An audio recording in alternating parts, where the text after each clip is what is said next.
صاحب کراچی میں ایک اسلامی مرکز قائم کیا گیا تھا اور وہ اسلامی مرکز سینما گھر میں کیسے تبدیل ہوا، یہ بڑی خوفناک کہانی ہے۔ وہ کہانی جو ہے وہ رپورٹ میں دیکھ لیتے ہیں، کسی نے بھیجی ہے اور ایک صاحب نے وہاں سے، اور میں تو دیکھ کے اس کے رونگٹے کھڑے ہو گئے میرے۔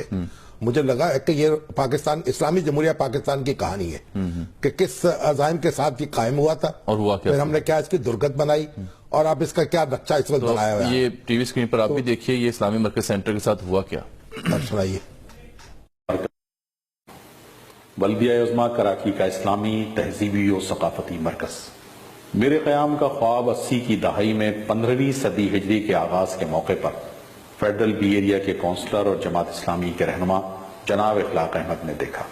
میئر کراچی عبدالستار افغانی اور بلدیہ کی کونسل نے اس خواب کو تعبیر دینے کا فیصلہ کیا۔ 8 جون 1982 کو governor Sindh lieutenant general S M Abbasi نے سنگ بنیاد رکھا اور میری تعمیر شروع ہوئی۔ لاگت کا تخمینہ 1 کروڑ 28 لاکھ روپے تھا، جبکہ پلاٹ کی قیمت بھی کئی کروڑ تھی۔ 87 میں ڈاکٹر فاروق ستار کراچی کے میئر بنے۔ میں ان کی ترجیحات میں شامل نہیں تھا۔ تعمیراتی کام کی رفتار سست ہو گئی، لیکن کام جاری رہا۔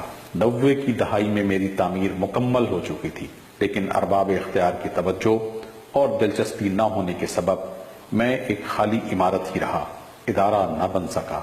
2001 میں نعمت اللہ خان کراچی کے پہلے ناظم منتخب ہوئے۔ شہر کے ساتھ ساتھ میری بھی قسمت جاگ اٹھی۔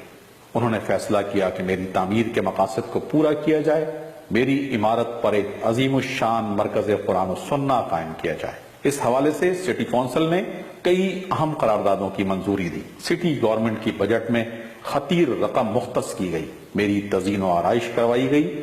2005 میں آڈیٹوریم کے لیے بیش قیمت کرسیاں خریدی گئیں اور اے سی پلانٹ نصب کروایا گیا۔ شہر کے معروف اہل دانش پر مشتمل گورننگ باڈی تشکیل دی گئی۔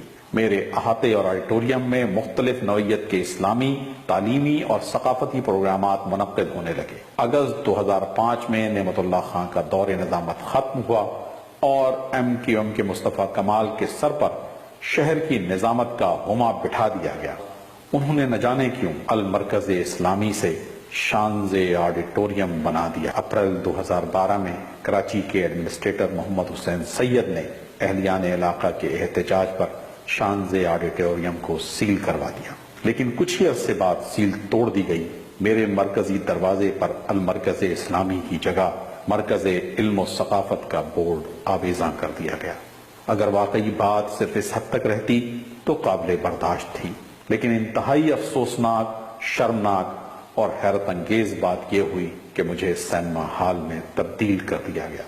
میری پیشانی پر لکھے کلمہ طیبہ کو ظالموں نے سفید رنگ سے چھپا کر اپنے کالے کرتوتوں پر پردہ ڈالنے کی کوشش کی۔ یقین جانیے کہ میں شانز آڈیٹوریم نہیں ہوں، شادی لان اور سینما گھر بھی نہیں ہوں، میں المرکز اسلامی ہوں۔ کراچی کے لوگوں، گنبد 1400 سال سے اسلامی طرز تعمیر کی علامت ہیں۔ سینما گھروں پر گنبد نہیں ہوتے، یہ بات کون نہیں جانتا؟ کیا آپ میری شناخت کی بحالی کے لیے آواز اٹھائیں گے؟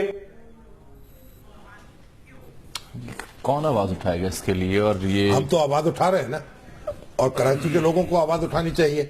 اور اگر سندھ حکومت یا متحدہ قومی موومنٹ کی طرف سے اس معاملے میں کی کوئی وضاحت کی ضرورت محسوس کی جائے تو حاضر ہیں ہم ابھی پروگرام میں اپنی وضاحت پیش کرتے ہیں، لیکن اور ان پر لازم ہے کہ وہ بتائیں کہ یہ ساری حرکت کیوں کی گئی، ایک اسلامک سینٹر جو ہے اس کو سنیما ہاؤس میں تبدیل کیسے کیا گیا۔ ٹھیک ہے، اور یعنی یہ تو میں تو حیرت میں مبتلا ہوں کہ یہ بھی ہو سکتا ہے پاکستان کے اندر۔ بالکل ٹھیک۔